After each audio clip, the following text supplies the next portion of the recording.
Cameras. Yes. My man.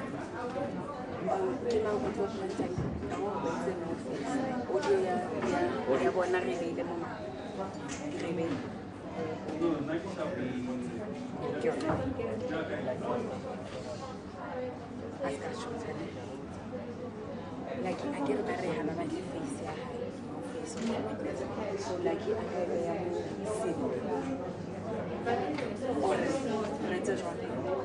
when I went, I can see because my rehab about the face,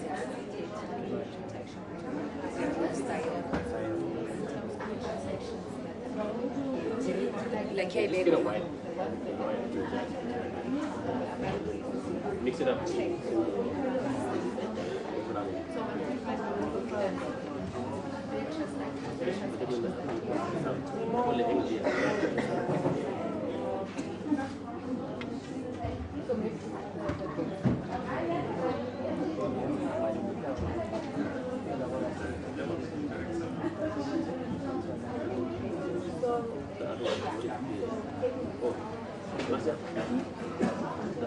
My witness is striking such a lonely figure on a let me just give it some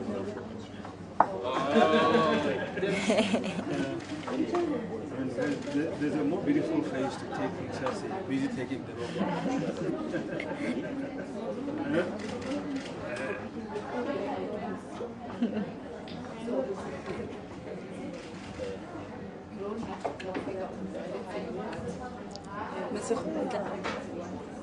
Sorry, baby.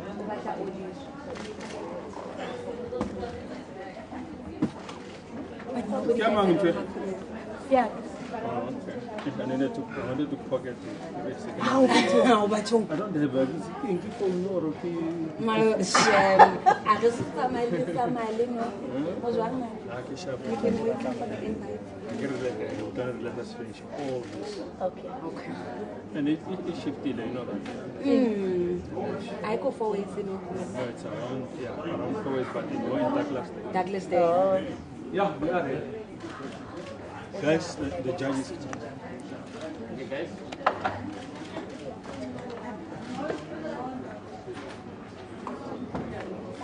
All right.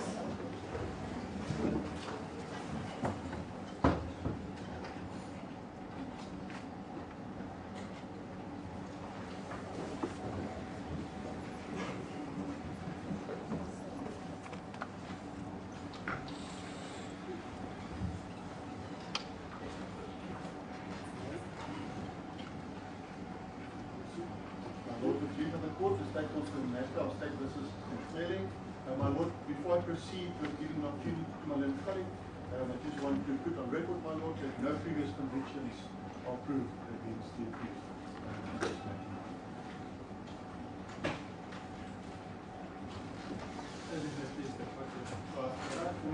Here in front of me, and I find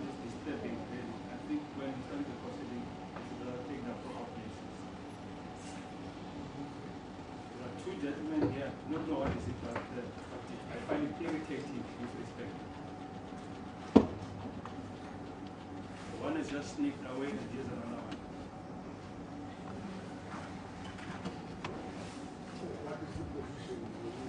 My lord, we are ready to proceed, and so far as the issue of the media is concerned, the present witness has no objection in the audio. It's as far as audio recording is concerned. The balance of the witnesses have no problems with both audio and visual. So we would request that visuals be excluded, but the audio can be in respect of the first witness that is already sitting here. And I will also discuss it with the fourth aspect, namely the media and the understanding.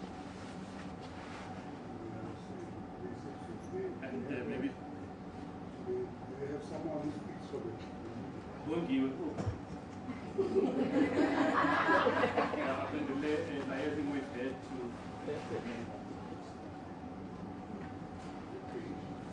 understand all of that. Then we'll have audio, since she doesn't have a problem with the audio. not at all. Yeah. So please, no visuals of this witness. But the other witnesses, you will be allowed. Right.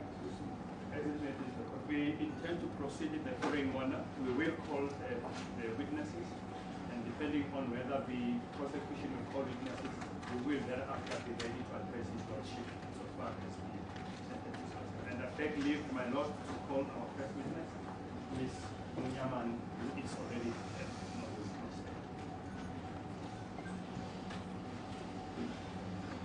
What are your full names, ma'am? Debo Hosipati Munyaman. Just right. Debo Hosipati Munyaman. Do you have any objection to taking the oath? No, You swear that the evidence you're about to give is the truth, the whole truth, and nothing but the truth? I do. Raise your right hand, so help me God. So help me God. Ms. Munyaman, just for your information, the microphones in front of you are only for recording purposes. They don't enhance for purposes of the Honorable Court and everyone having an interest to hear. I will then ask you to please try and pitch your voice as high as you possibly can. Speak loud so that you sit at the back there and hear you. All right.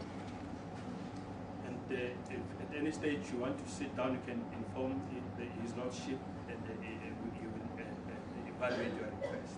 Okay, thank you. Ma'am, can you, for the record, state what your profession is? I'm a clinical psychologist. And what are your qualifications? I have a master's degree in clinical psychology From which institution? from the University of Johannesburg.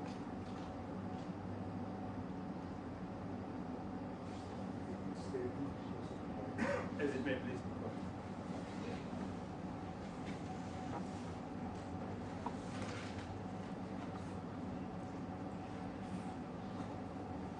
University of Johannesburg, you say? Yes.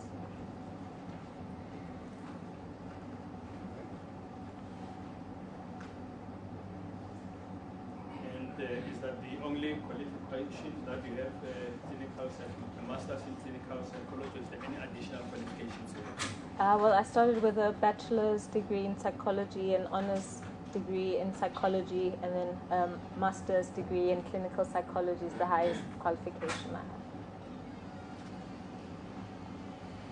And were they all from the same institution? That's correct. Are you at present in private practice or in practice for the state? I'm at present in private practice. And how long have you been in practice since qualification? I have been in practice since the end of 2011.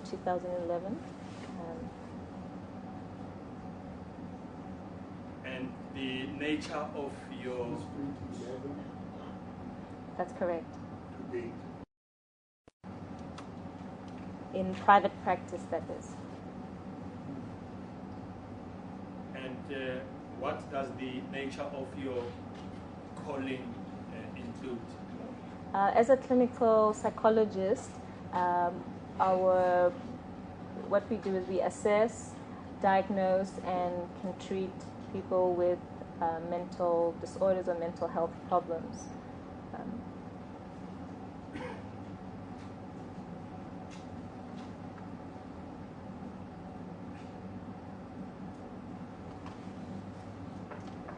Treat persons with mental problems. That's correct. But also people with everyday difficulties. We provide individual counseling. But also, it could be stress at work. It could be relationship problems. Anything that is deemed as problematic to the individual.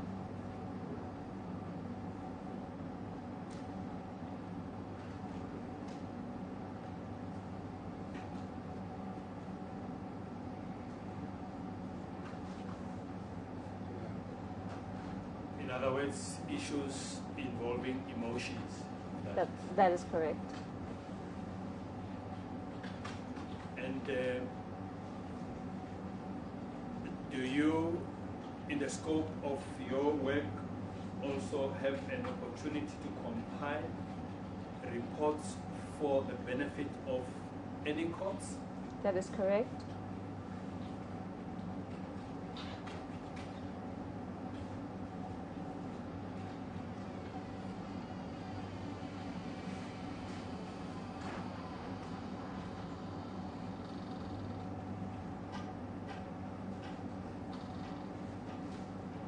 What reports, if any, to date have you previously compiled for the benefit and use of the courts? I have previously compiled neuropsychological reports for individuals who have had injuries.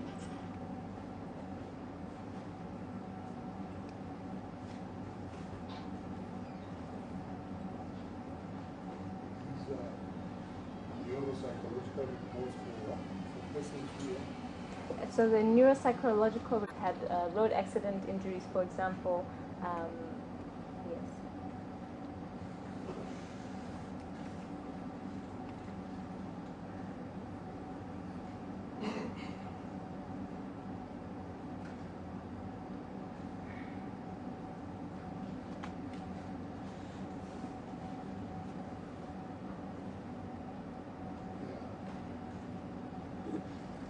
And you have been requested to compile a pre-sentencing report in respect of Ms. Manene before court. Yeah, is that correct? That is correct.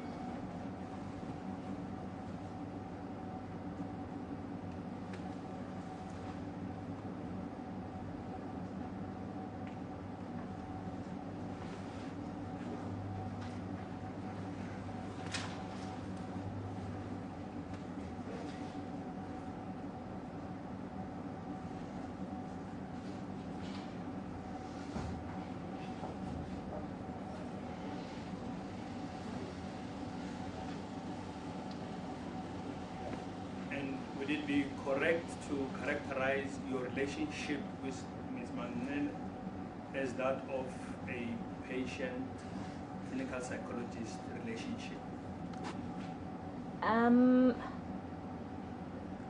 Not in the context of providing therapeutic intervention.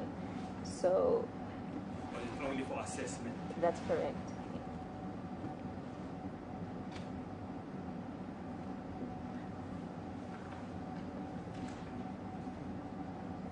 And you confirm that you have compiled such report at the request of the accused defense lawyers, is that correct? That is correct. And you have it available before court and, if necessary, ready to read it into record, is that correct? That is correct.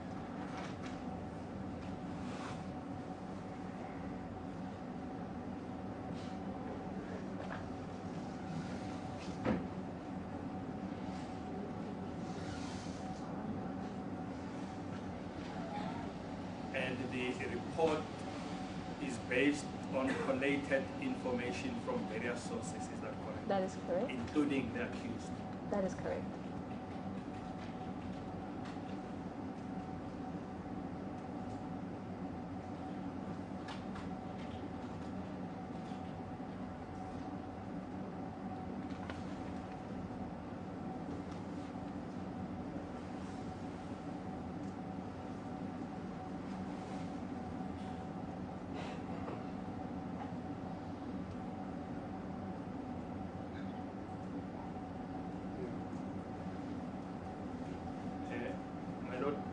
Submit that at this stage the defense has established a basis for the reading into record of the report, and I believe that the witness reads it.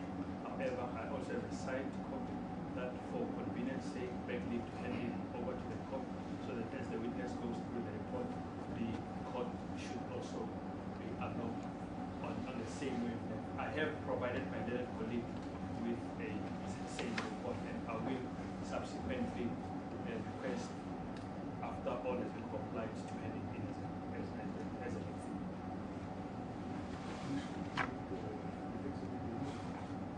We already have exhibits on the record. I do not have my entire record. And our last exhibit had been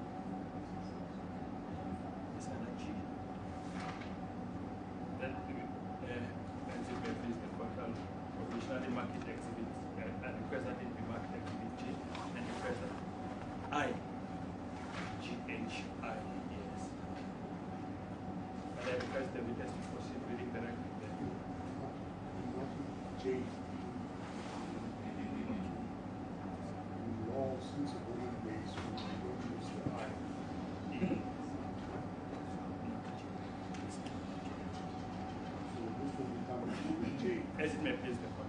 Ma'am, would you then proceed from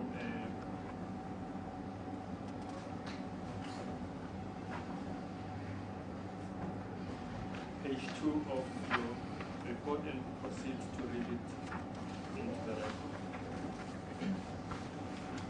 The biographical information is of Sindisiwe Precious Manglele, date of birth 20th of February 1989. At time of testing, she was 27 years old. Her marital status, never married. Highest level of education, matric. Her home language is isiZulu. The language of assessment is English.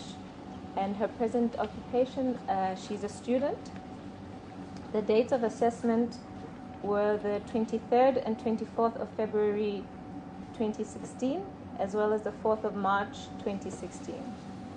The date of offense is noted as 9th of March 2015. The reason for referral, Ms. Manglele was referred by Buthelezi Vilakazi attorney for an assessment of psychological health for pre-sentencing consideration. The nature of the psychological assessment, the assessment was carried out by means of 3 extensive clinical interviews with Ms. Manglele, as well as the Shedler-Western assessment procedure, the relevant background information, previous medical and psychiatric history. According to Ms. Manglele, she has not undergone any previous psychological or psychiatric assessment or treatment.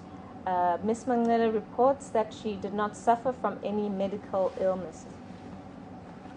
The social and developmental history. Developmental history. Ms. Manglele was born in Newcastle, KwaZulu-Natal. She and her mother moved to Johannesburg when she was a few months old. She was raised by her mother and father in Johannesburg since 1996, with whom she enjoyed a close relationship. Miss Mangele is the last born of 4 children. Her eldest 2 siblings, who were sisters, died before she was born. She had an elder brother with whom she was raised. Miss Mangele describes her brother, who was 12 years older than her, as possessive, strict, and protective over her as a younger sister. He died in February 2008 from illness. Her mother, who was a pastor, is described as caring, kind, and possessive. She died in August 2008, which Miss Mangele attributes to heartbreak following her brother's death. She lived in Johannesburg with her mother and brother, then her father, moving from Gallo Manor to Kelvin and then Birch Acres. She moved out of home at age 16 to be closer to school and to start working part-time. She moved to Cape Town in 2008 after her mother died, because she wanted to get away from Johannesburg. In 2009, she moved to Spain. She went there to visit someone she was dating and decided to stay. She then moved to Ireland towards the end of 2009, where she lived until December 2014. She was planning to return to Ireland to complete her studies. She experienced further loss in 2015. Her grandmother died in July of illness and old age. Her father died in October of acute appendicitis. She has younger paternal cousins whom she refers to as siblings. She reports to contribute to her cousins' financial needs and appears to be concerned about no longer being able to contribute to her family's financial needs.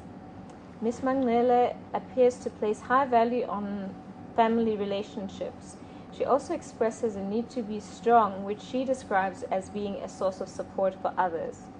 According to her, her parents did not discuss or dwell on emotions much.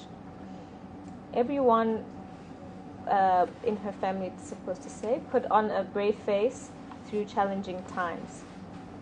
This seems to be a way of being in the world that Miss Mangele has adopted.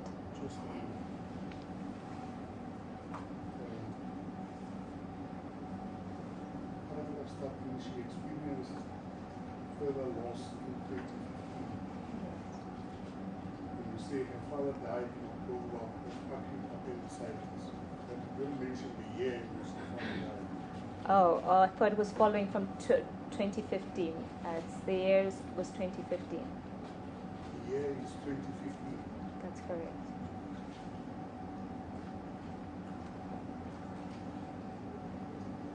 Yes, proceed.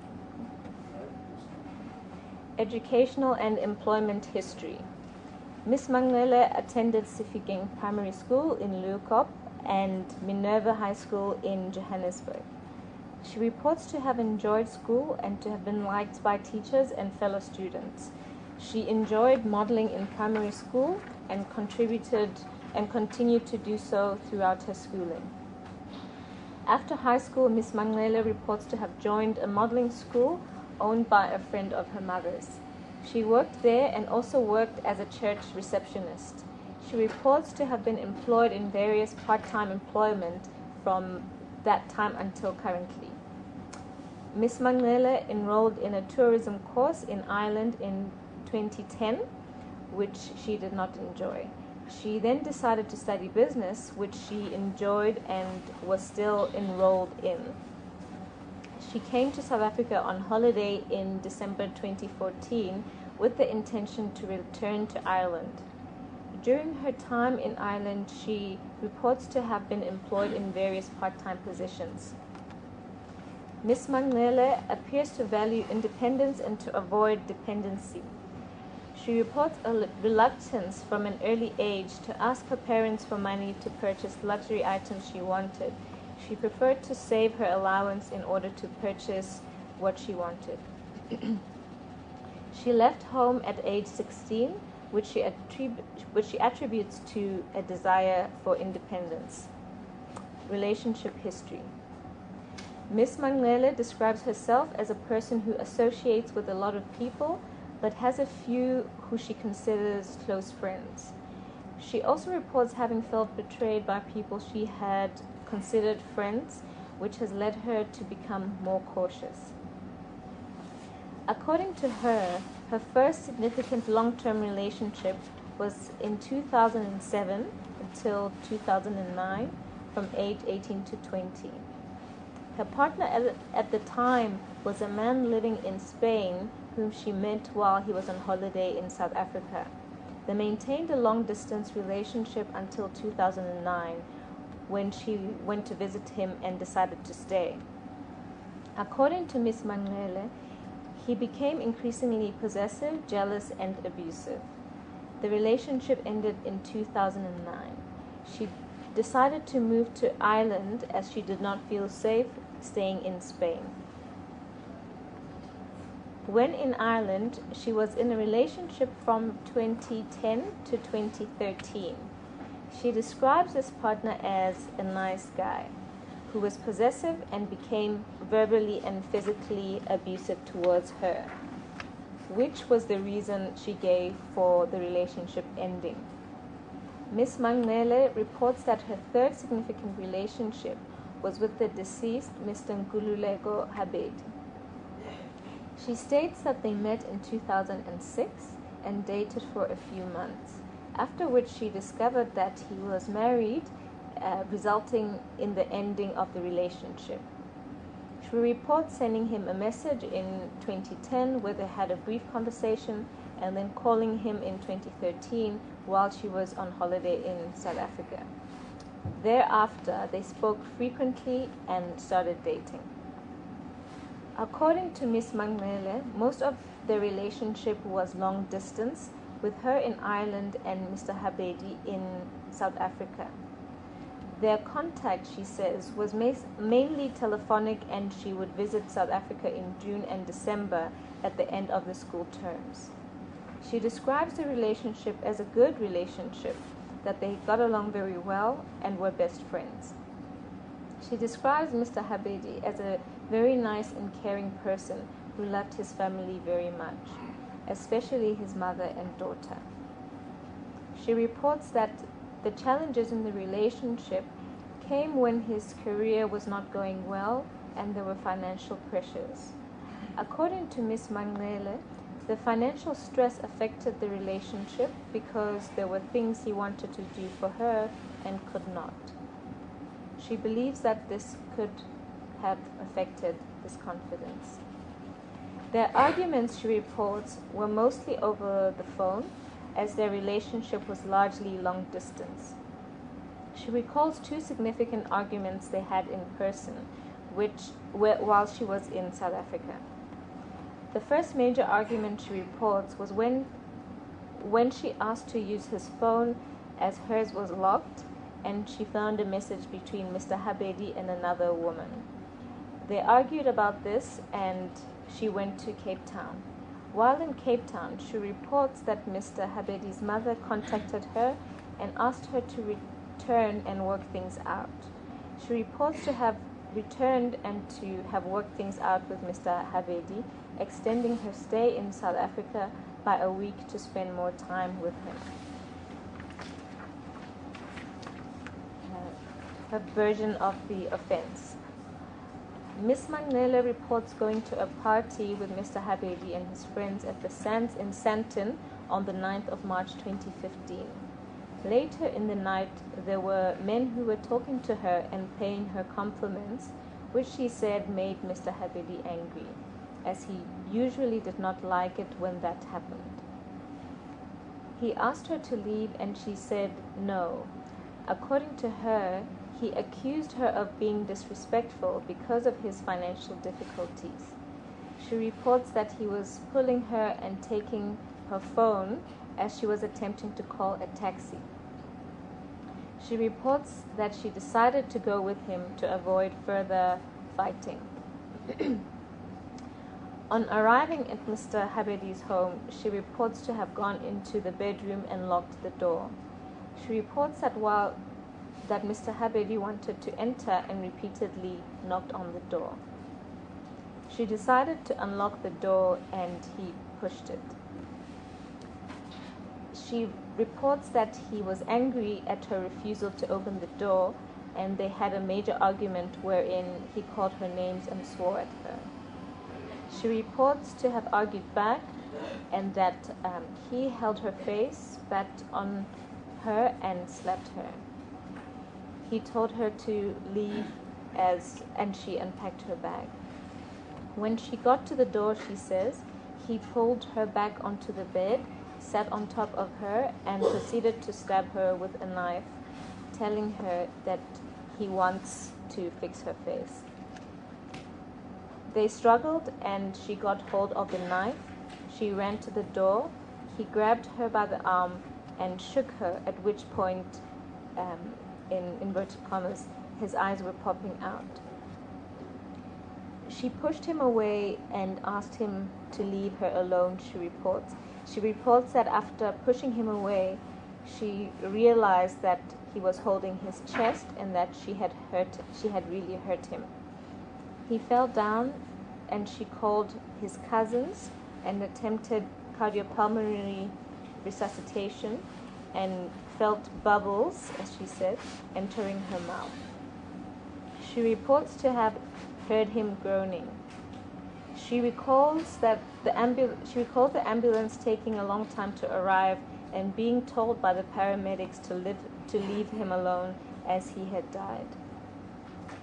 She reports panicking at the thought that she had killed Mr. Habedi and ran into the bedroom, broke a bottle, cut herself with it, attempting to commit suicide.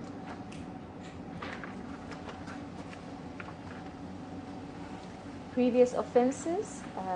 Ms. Manglela has no prior offenses. The current complaints. The following symptoms were elicited on inquiry with Ms. Manglela.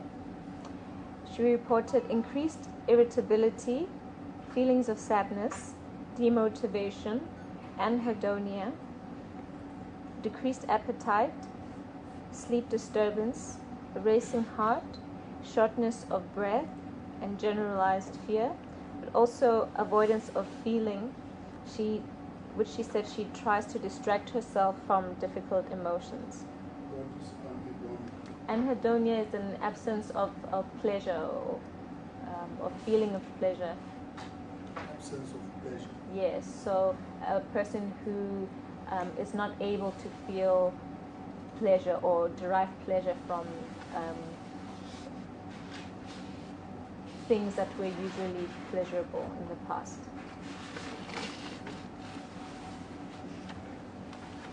Current clinical presentation and observations. Ms. Manglela is a Zulu-speaking 27-year-old female.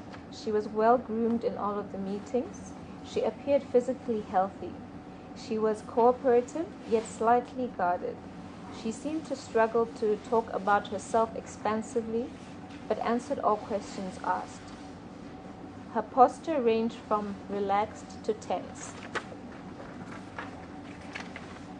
The clinical impression is that although the information obtained seemed reliable with no obvious attempt at exaggerating her difficulties, there was also a sense that she did not want to talk at length about her difficulties. Ms. Manglela was well orientated to person, place, and time. Her vocabulary was adequate during the clinical interview. Her answers were appropriate with normal content.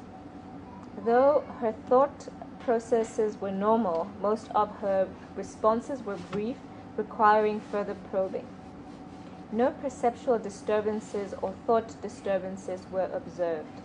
Her mood was low, and she appeared anxious at times. Her affect was reactive. She became tearful at various points in the interviews, especially when talking about Mr. Habedi and the events leading up to his death, and also when she spoke about her family and death of her parents and brother. What do you mean that the effect was real? So when we judge affect, it is the way that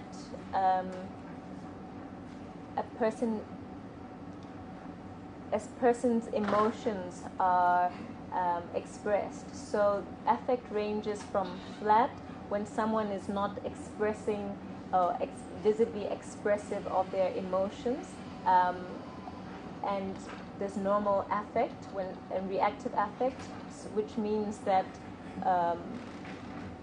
when you're talking about something sad, the person looks sad. When you're talking about something exciting, the person is able to respond both in their tone of voice and their facial expressions in a way that corresponds with the emotion.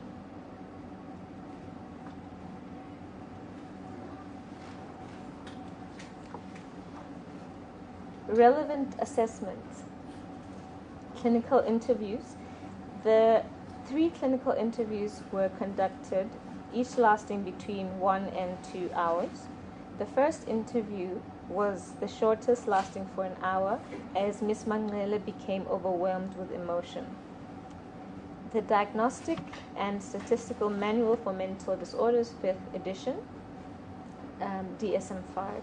The DSM-5 is used by clinicians and researchers to diagnose and classify mental disorders. Ms. Manglele does not meet the criteria for a diagnosis of any mental disorder. She appears to have some signs and symptoms of anxiety and depression, although not sufficient for a diagnosis. Moreover, some of the symptoms are also in keeping with a normal response to a significant loss and with traumatic experience.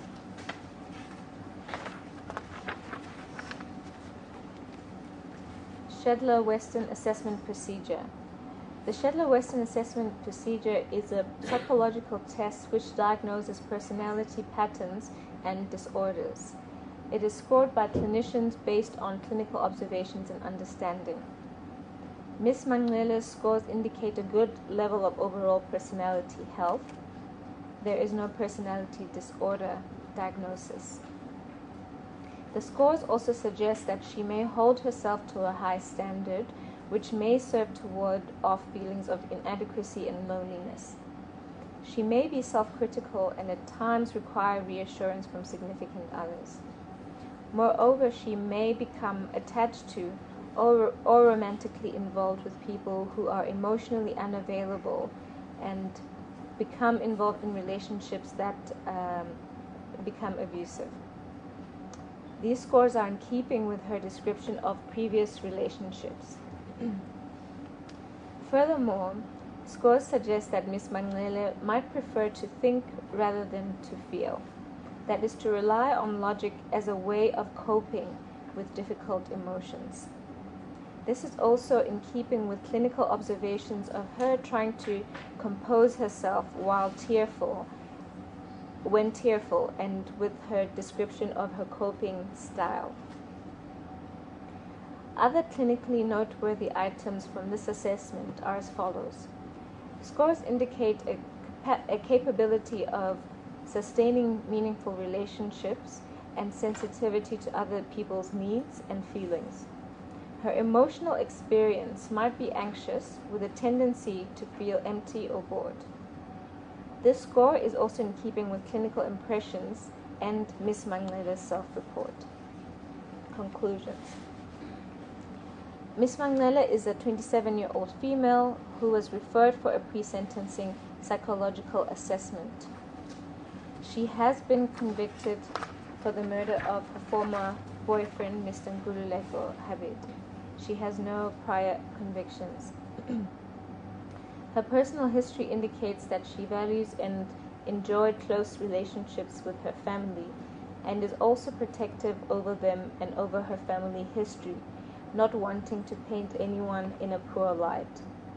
She appears to have a history of romantic relationships that are experienced as possessive and abusive.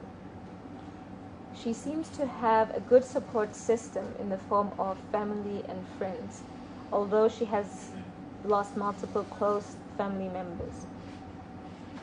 Ms. Manglele presents as cooperative, although visibly uncomfortable with the assessment. She appeared anxious at times and to be holding back uncomfortable emotions. The overall assessment indicates the absence of a distinct mental disorder or personality disorder. She does, however, appear to have signs and symptoms of anxiety, which may be related to experiencing multiple losses and to the experience of trauma. The potential for rehabilitation is assessed as good, owing to the presence of expressed remorse and absence of a personality disorder, a good support system, and continued education. Individual psychotherapy is recommended to develop adaptive coping mechanisms and reflective insight. That concludes the report.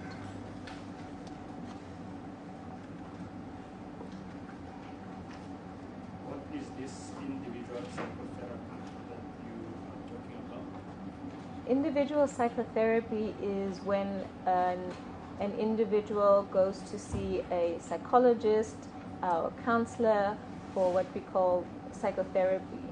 And I refer to that in the report because of the previous patterns of romantic relationships and also my observations that how does she stands to benefit from that? well, individual psychotherapy could help her to adopt better coping mechanisms and also to be able to reflect on personal experiences in a way that will encourage personal growth.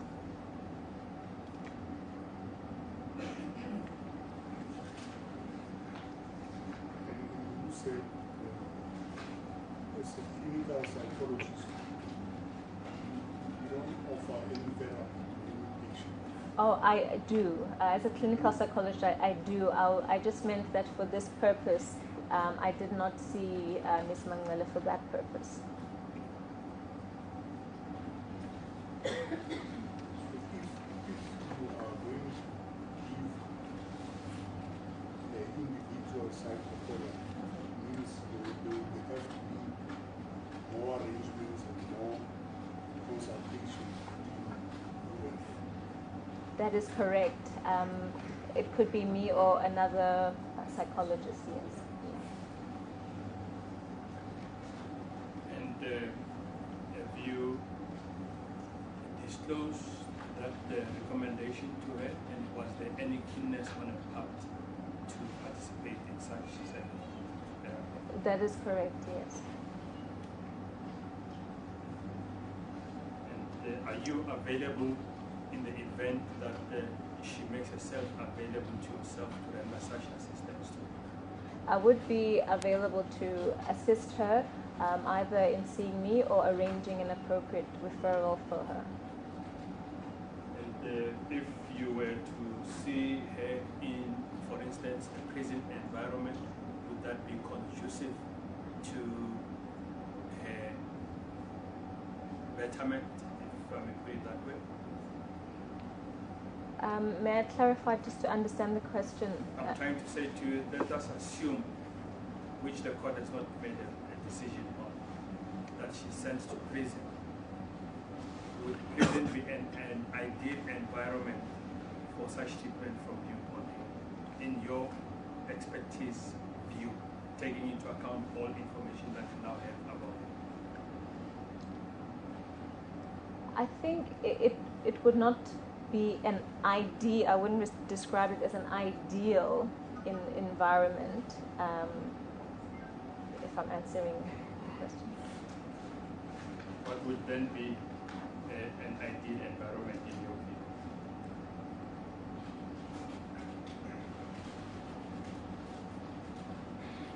Well, let me put it this way, that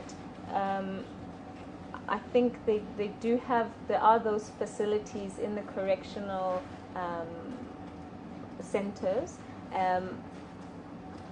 but I think that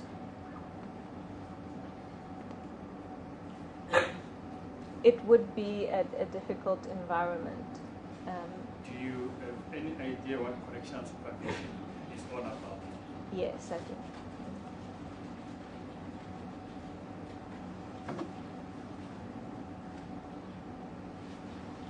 And other than speak to her, did you speak to any other members of the family or members of the deceased? I did not.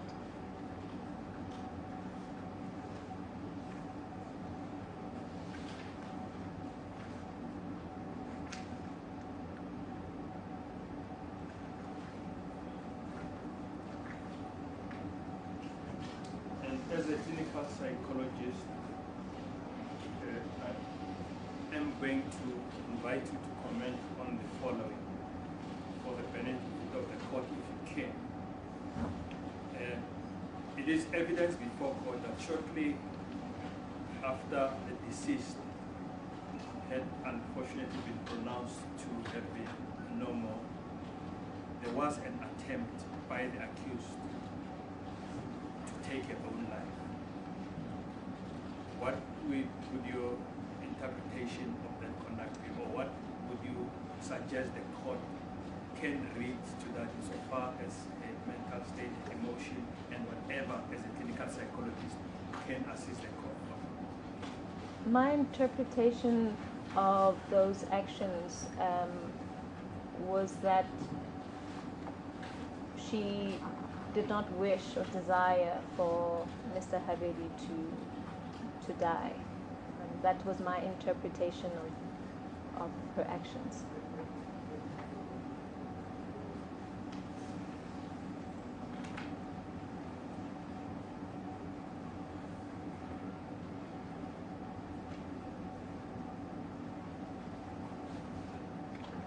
If I were to make a proposition and a suggestion to you, and it is all dependent on the Honorable Court's discretion at the end of the day, but for argument's sake that the correctional supervision is considered, would psychotherapy not also be in line with that type of sentence option?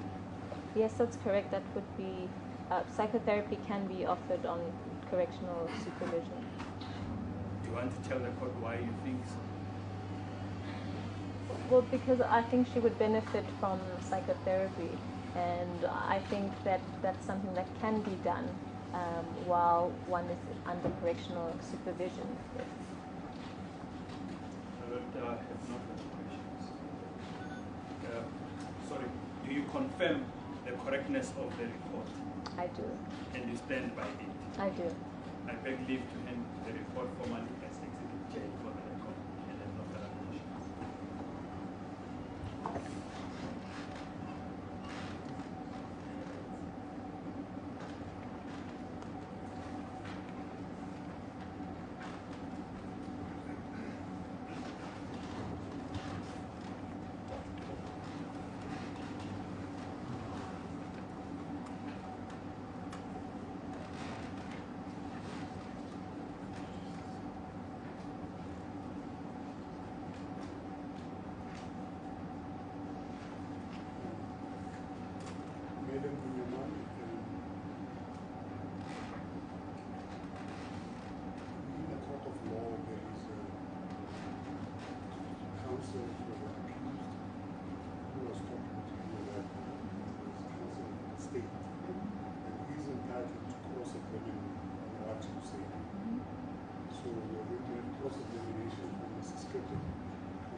Thank you, my lord. Mrs. Munyamani, is it correct that the purpose of report is to explore psychological factors that might have an impact on the either commission of the offence or the in respect of sentence? That is correct. And that the focus is simply on the accused That is as an individual? That is correct. You do not deal in this report with aspects relating to the appropriateness of sentences or the seriousness of the offence, that type of aspects. That's not part of your instruction. That is correct, yes.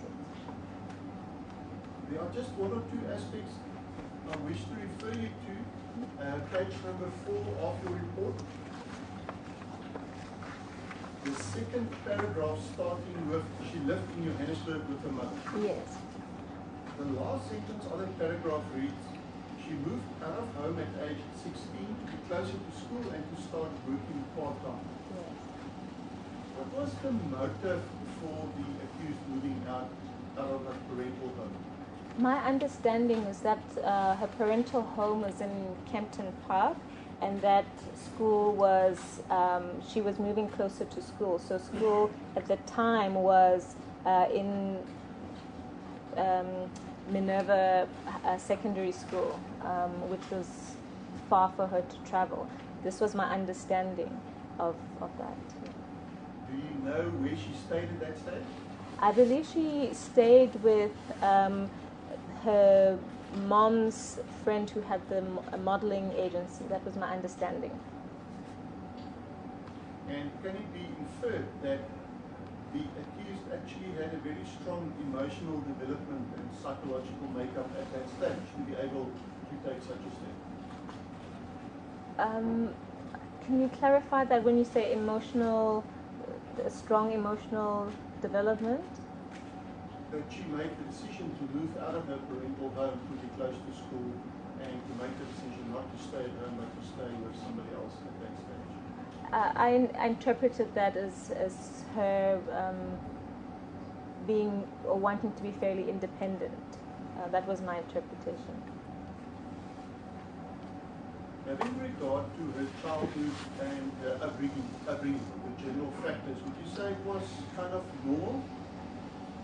From what she described, it sounds like it was a, I guess if we were to use normal upbringing. That there was nothing that stood out as being abnormal. Nothing exceptional that might have affected the actions in respect of this man.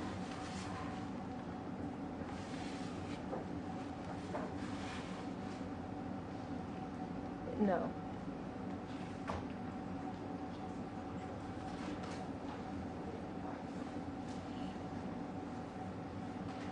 I think that the only thing that and I hope I included it in the report was so nothing exceptional in her upbringing except that she had reported that her mother had previously been in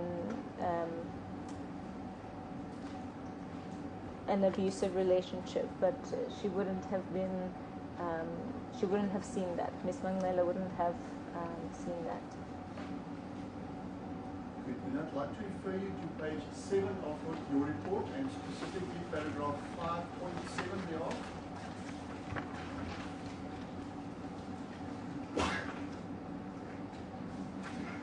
Am I correct that this is a summary of the accused version as presented by herself to you during your consultation with you? That is correct, yes. Now, from what she described to you as how the act or how this incident happened, would you say that her version was to the extent that it was accidentally or intentionally? I don't think I can interpret the intent, but the way she described it sounded like her desire was not to inflict that much harm onto him. Well, evidence before this court, which is her own evidence, is that she actually stabbed the deceased intentionally, that she was aware that he might die as a result of the stabbing. What would be your... My Lord, that statement is entirely misleading all cost. There is indeed that evidence on the fact that he said that she, end of the part that she saw that he might die at that moment. It's not in fact the evidence before. The evidence before court is that she was trying to get away from him and intentionally stabbed. The issue of entertaining death at that moment is in fact misleading.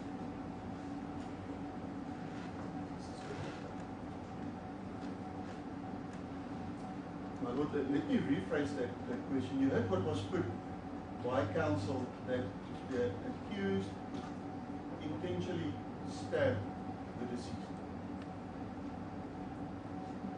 On her version, to get away from it. That's correct. Now the court found that in doing so, she exceeded the bounds of self-defense. That it was unnecessary, in other words, if I can put it in plain words, it was unnecessary in the circumstances at that stage to do so. I accept that.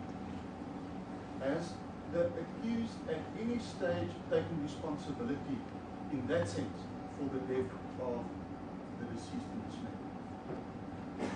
When you say in that sense, you mean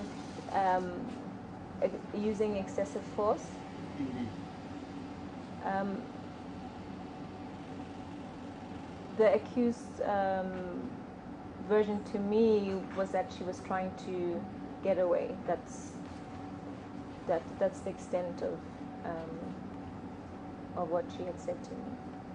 Yes, but did she take responsibility to the effect that she used excessive force?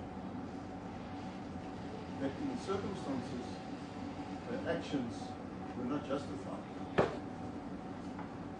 I wouldn't say that, no. Now to jump, maybe at this stage, just to page 11 of your report.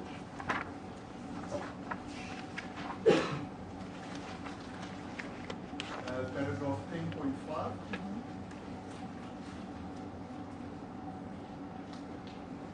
You come to the conclusion that the potential for rehabilitation is assessed as good owing to the presence of remorse. On what basis do you say that you showed remorse? Well, what I mean by that is that she expressed that she didn't, or that she appreciates that what she did resulted in him losing, or his family losing him, and that she appreciates the gravity of that, and she expressed feeling sorry for doing that. That was my interpretation of her being remorseful, which was that she realized her actions and took responsibility for them.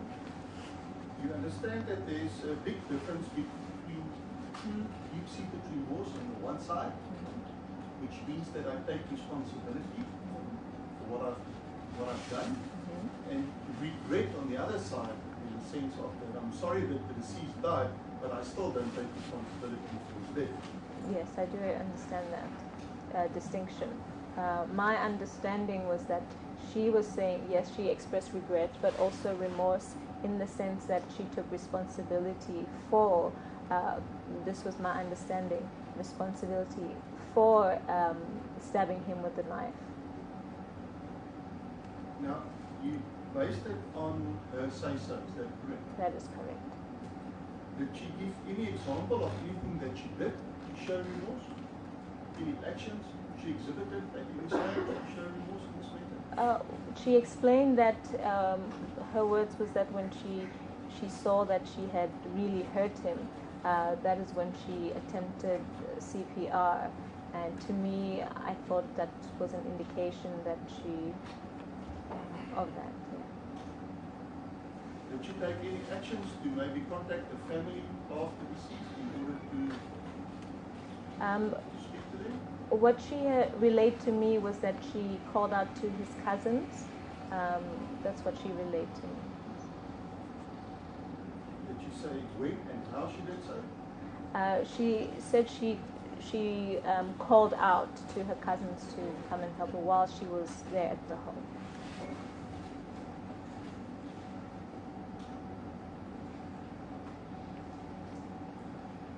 If I understand your report correctly, and please correct me if I'm wrong, is that there is no indication of any mental disorder that might be blamed for the accused actions. That is correct, yes. That she's a normally developed person that understands the effect and consequences of the actions. That is correct, yes. And that's also true at the time of the incident itself. That is correct, yes. So there's nothing in a psychological makeup that reduces the ability to make logical decisions and realize what the effect thereof. That's correct.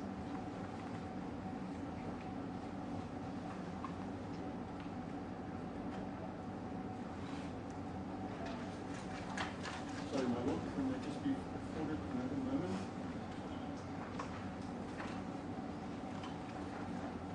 When questioned by my learned colleague, you indicated that there are facilities available at the Correctional Services for psychological counseling.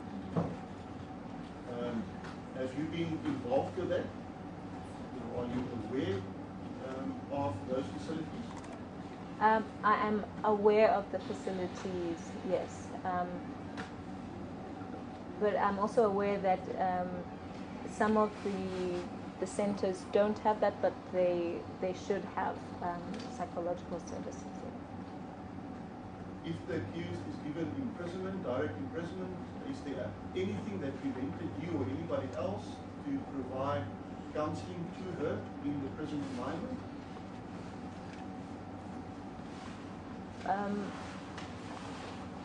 I can't really comment on the procedures involved as far as the correctional services is concerned and how they would provide that.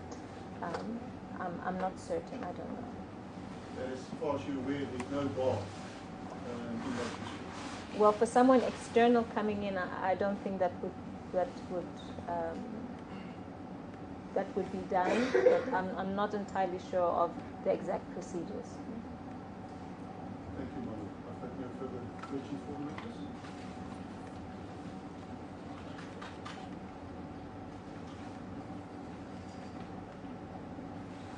Page 4, get to the 4. You say your father died in October 2015 of acute appendicitis. That was what I was told by Ms. Van Miller. That's what she said. That's what she said, yes.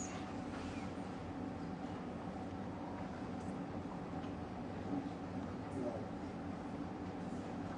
this was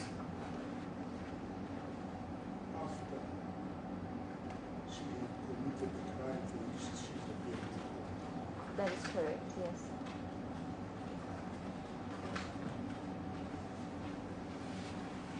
So we don't know whether he was affected by what his daughter had done. But what we know is that he died of acute appendicitis. That is correct. I think that was yes, that's correct.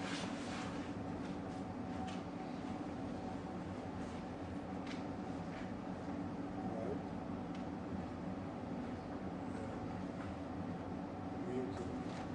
You are indebted to his lordship with no as it may please. You are excused from the stand down.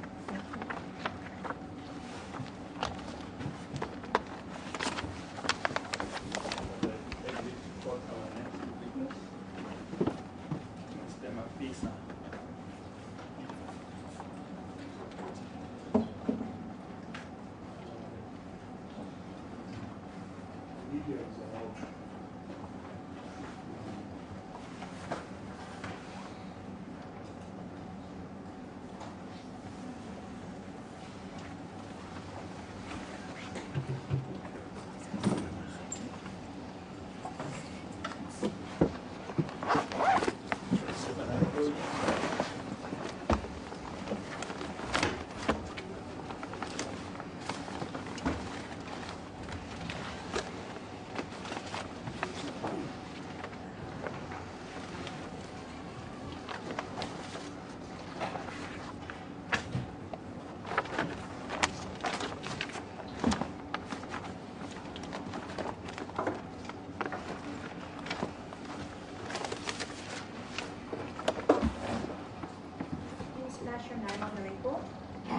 My lord, I'm Napema Peter.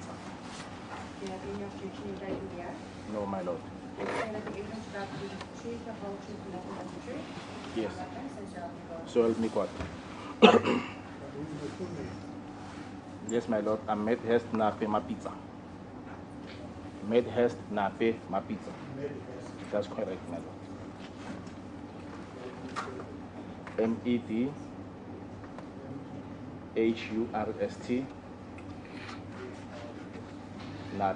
Nape Nape. Surname Mapitsa Mapitsa.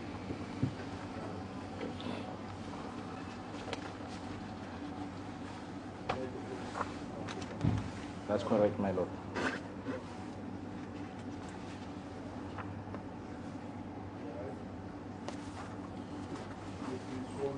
As it may, please say, where are you employed? My Lord, I've been employed by the Department of Correctional Services at Johannesburg Community Corrections. As what? I work as a court suitability report assessment officer, normally as court officials.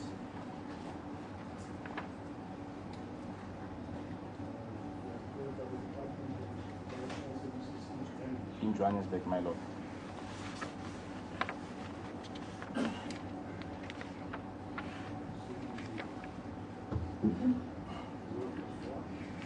Suitability report assessment officer.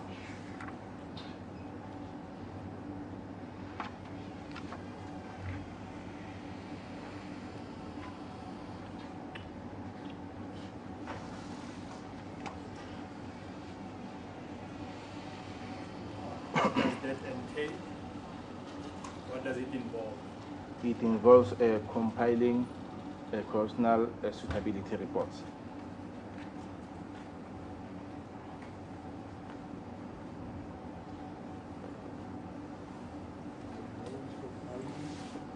Suitability reports, my Lord. That's correct, my Lord. And For whom? For prison? For the accused persons, my Lord. Yes. that they've obviously been convicted of certain crimes, is that correct? Others have been convicted, others are pleading guilty. It depends, my Lord. And you prepare such reports for court as well, is that correct? That is correct, my Lord. And what is your experience? My Lord, I've been employed by the department since July 1996 until to date.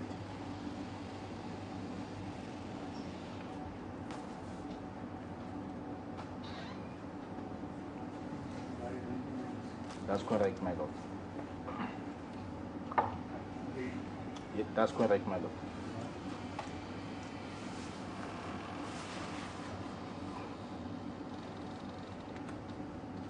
And you have been approached to compile a report in regards to Ms. Manuel accused before court, is that correct? That is correct, my Lord. I received a requisition, my Lord, from court. It was signed by Advocate Skete. This is the requisition I received.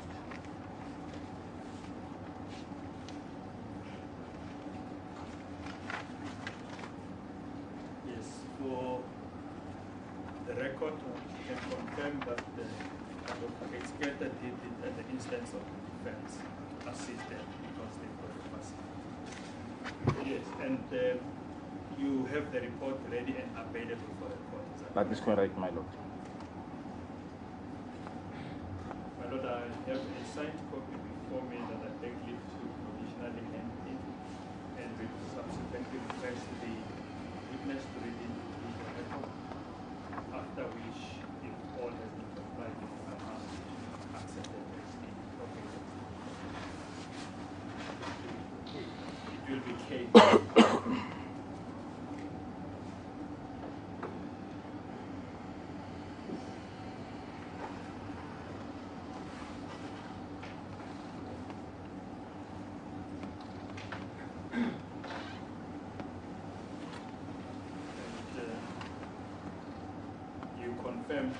that you are the author of the report present before you. Is that correct?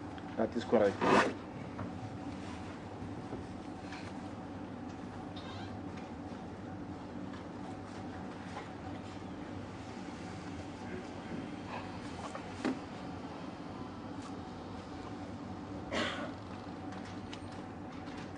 Kindly proceed to read it into the record.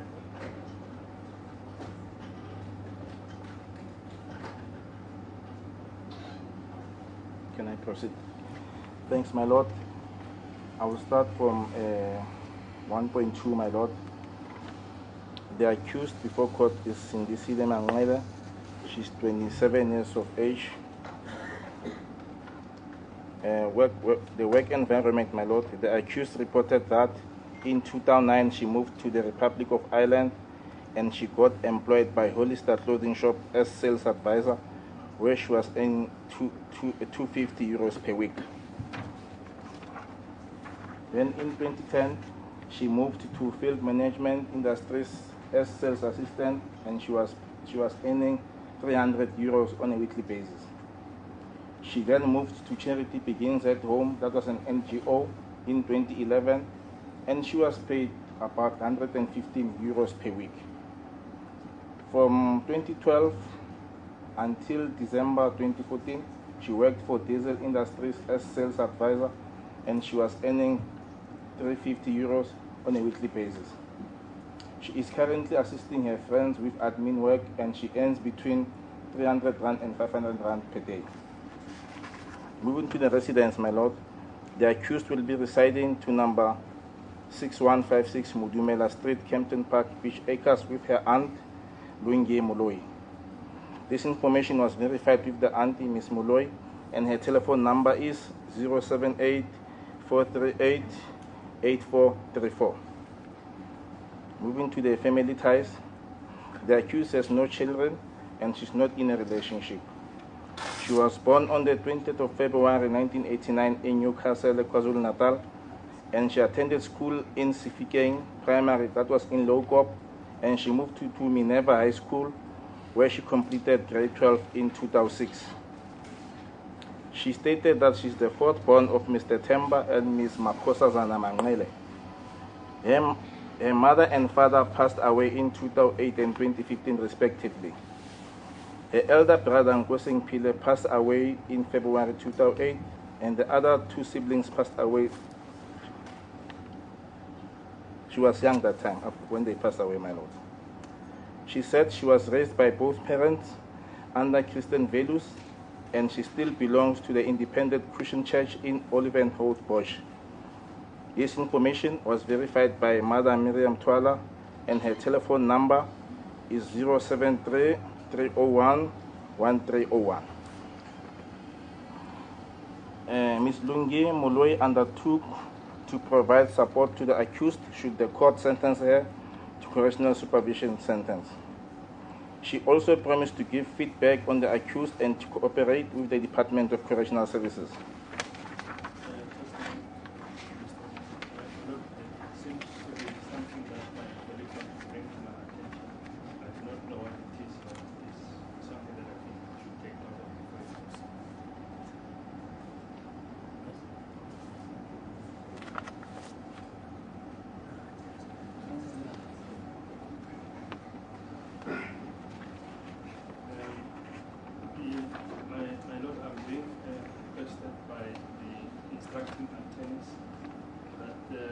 Insofar as the report is concerned, that the telephone numbers of the parties mentioned there should not be reported.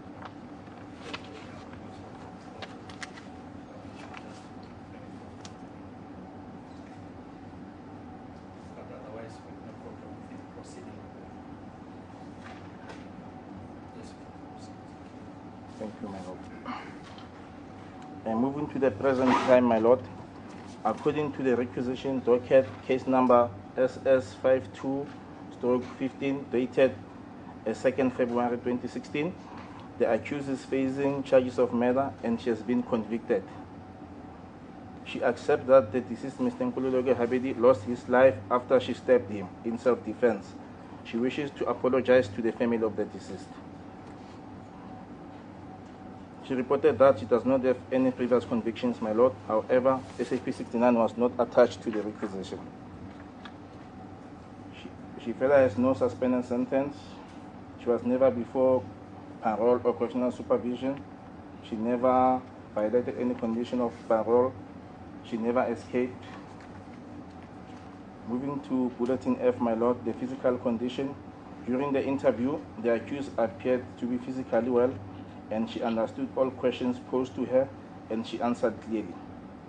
No physical or psychological conditions could be observed. However, she was very emotional during the interview. She further reported she does not use drugs, but she seldom consumes alcohol. Under support system, and my lord will provide support to the accused should the court impose supervision sentence.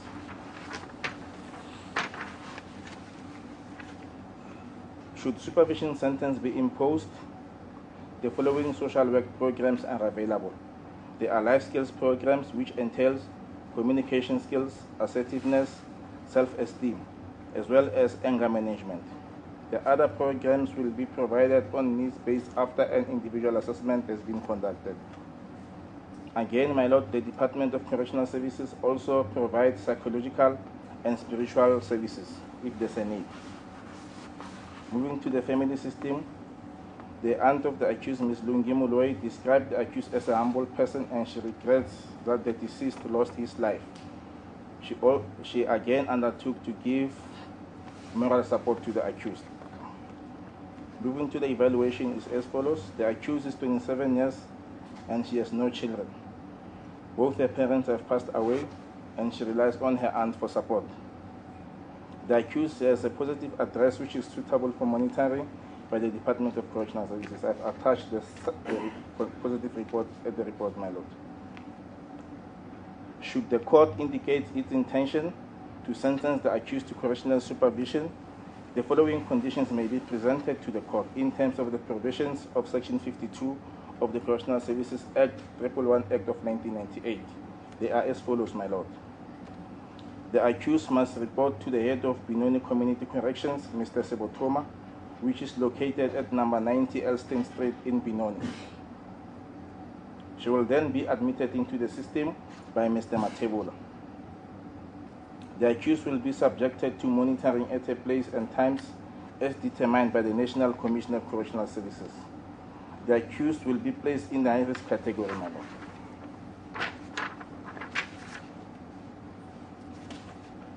The accused will be subjected to house detention for the duration of the supervision period, at times decided upon by the National Commission of Correctional Services or delegated authority, taking the following into account: employment, religious activities, to consult medical practitioners, and free time to attend to personal matters.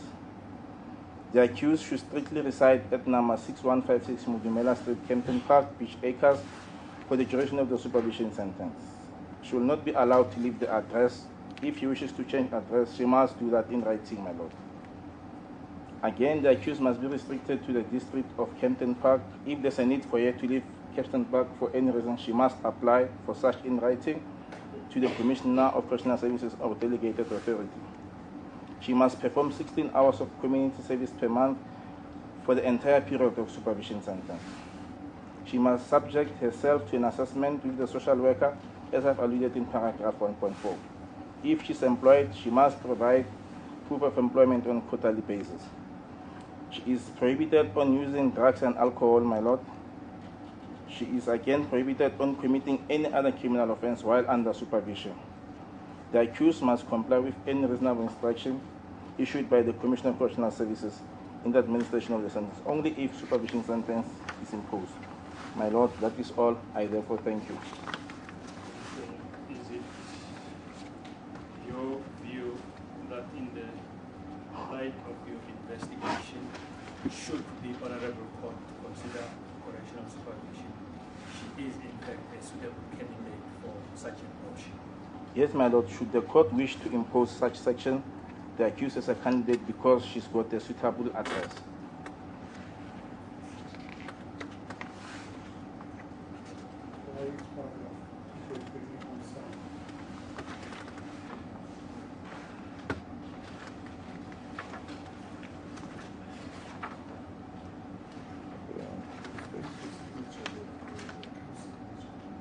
Yes, I'm sorry for that, my lord. My lord, I went to run the court. On my arrival, it was already late.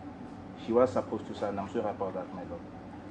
I thought we were sitting in Randbeck. Then I went to Randbeck, only to discover that we had to come to Cambridge. So I came in a rush. I'm sorry about that, my lord. But you confirm that you have dealt with the reports and point by point with the accused, despite the fact That's that correct, my lord. she has not as yet attached the signatures. That's correct, but even the rough sketch, she signed the rough sketch. This is the same thing that is in the report.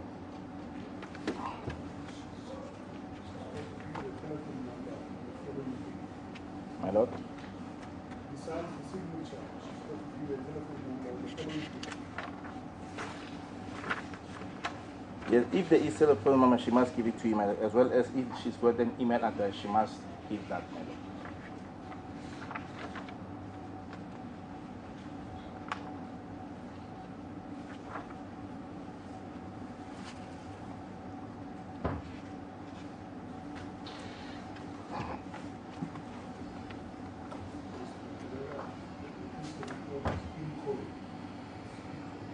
Yes, I request you. As in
All of them, actually, my lord, they need to be signed.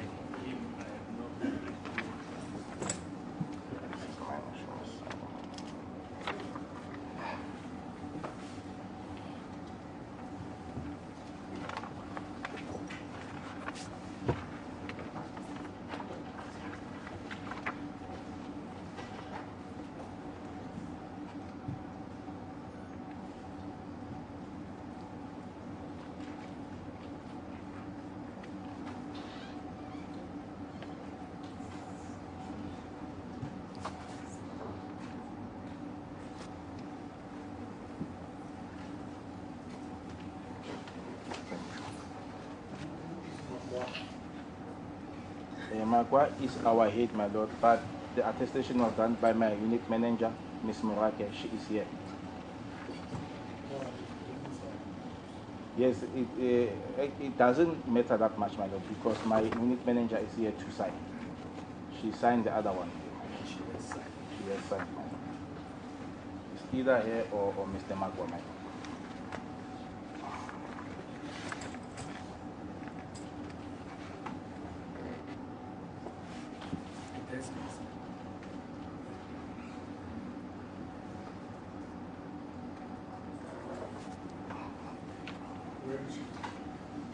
She's in court, my lord.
K. It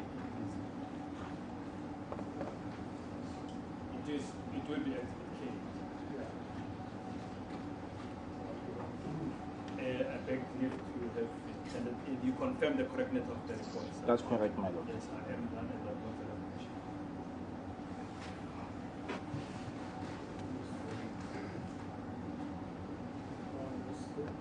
My pizza, my lord. 1 o'clock now. Sort of follow cross-examination.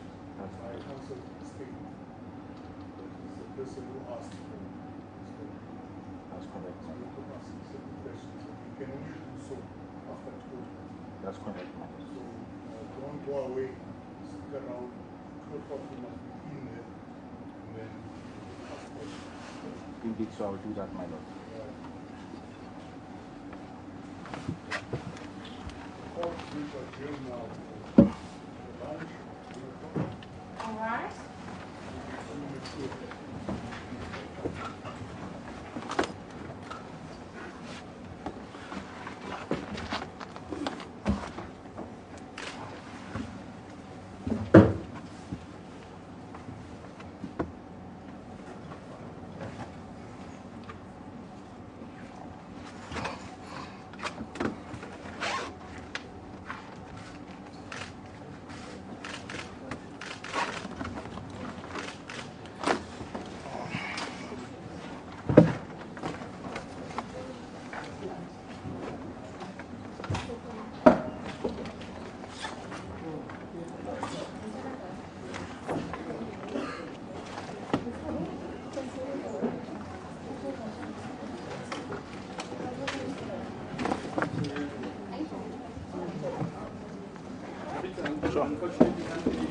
No, it's fine.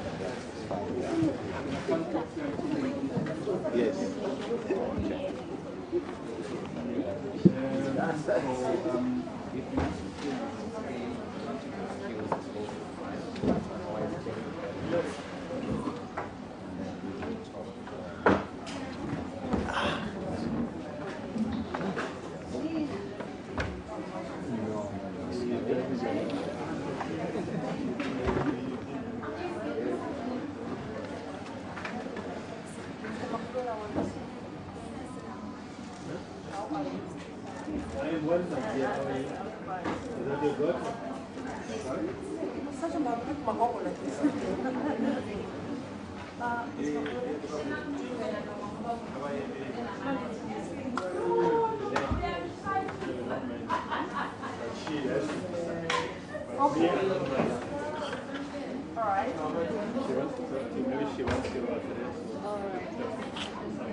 Why?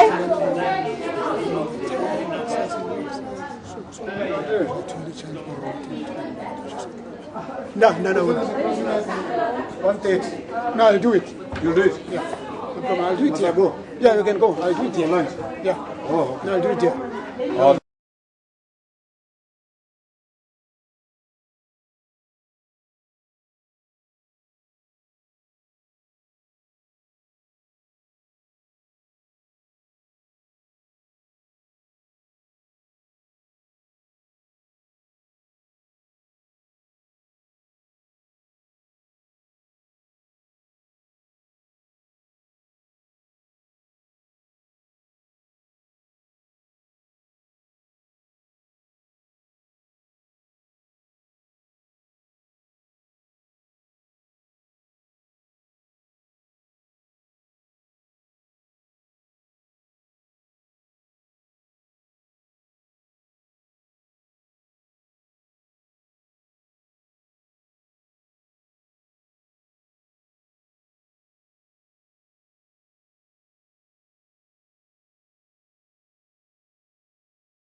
Yeah, she deleted it. It was madness. Madness, Nabi. I won't be fascinated. Madness. I don't imagine. Because we were like, hey. That should also sound wrong, Jay. Yeah, it sounds cool. It should just sound because Camilla just sounds cool.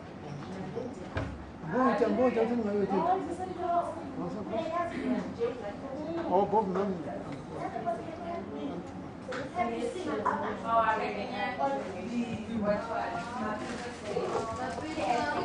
you put me through to that guy? Can you put me to MCR?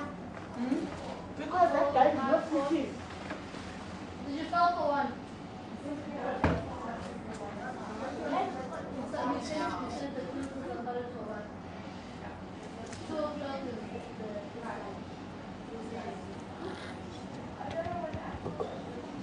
Come, correctional supervision. Yeah. Come, it's like can we just solve the two so we can keep it and whatever you want? Say okay, mommy. Yes, exactly. Together all the time. That's the only way.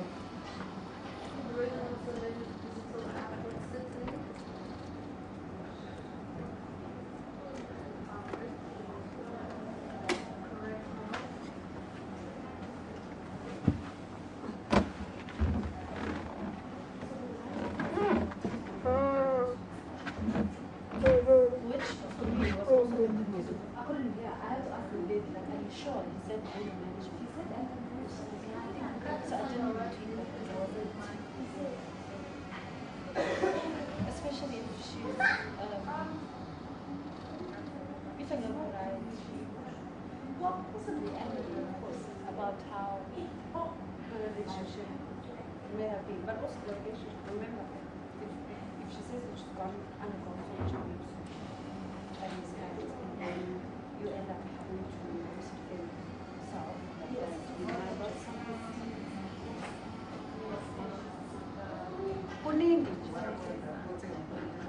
Because I could barely hear like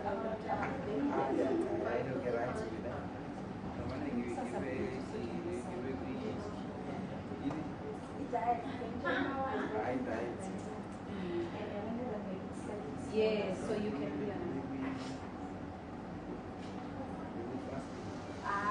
To me for an hour.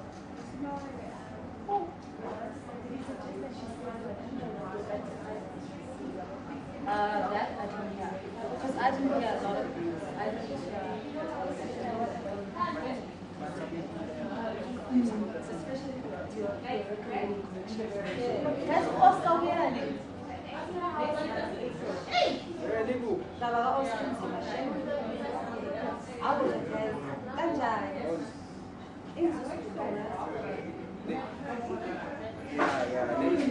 there is no more nothing in here.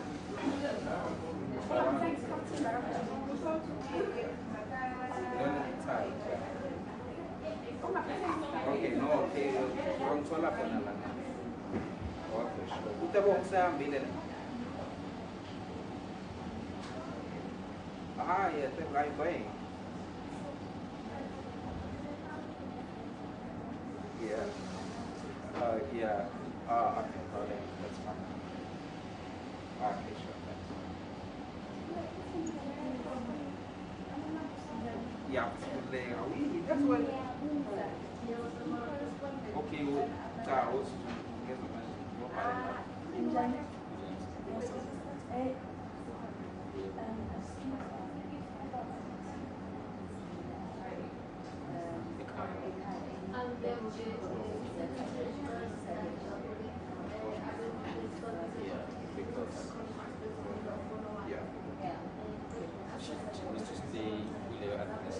but it doesn't mean that she can apply to things.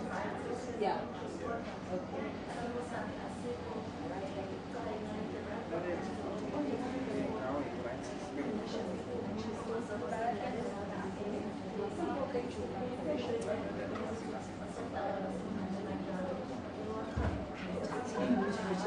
Yeah.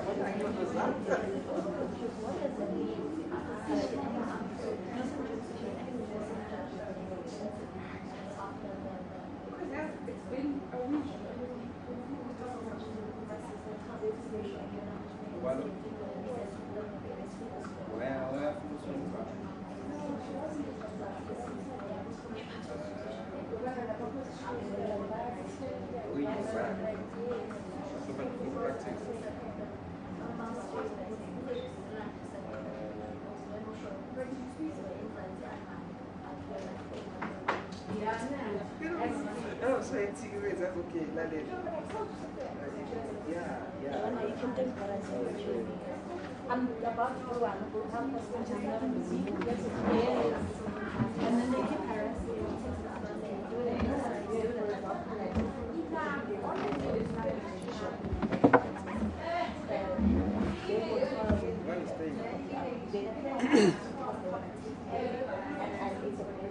So you trouble come again because I'm going again for sure. Just but now I'm not going to do that. So people know that I just go home.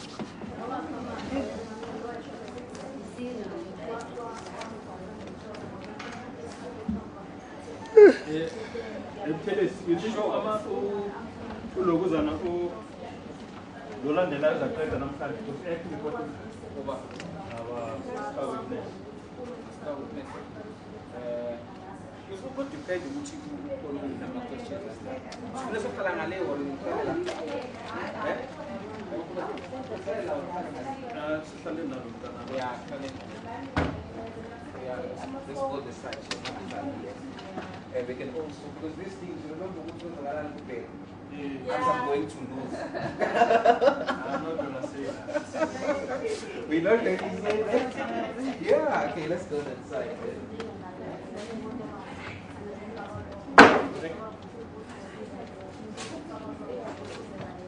Yeah, no,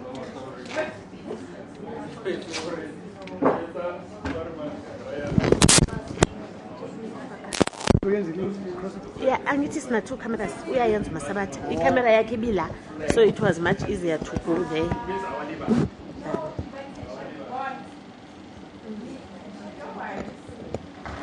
Okay, let's go.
No,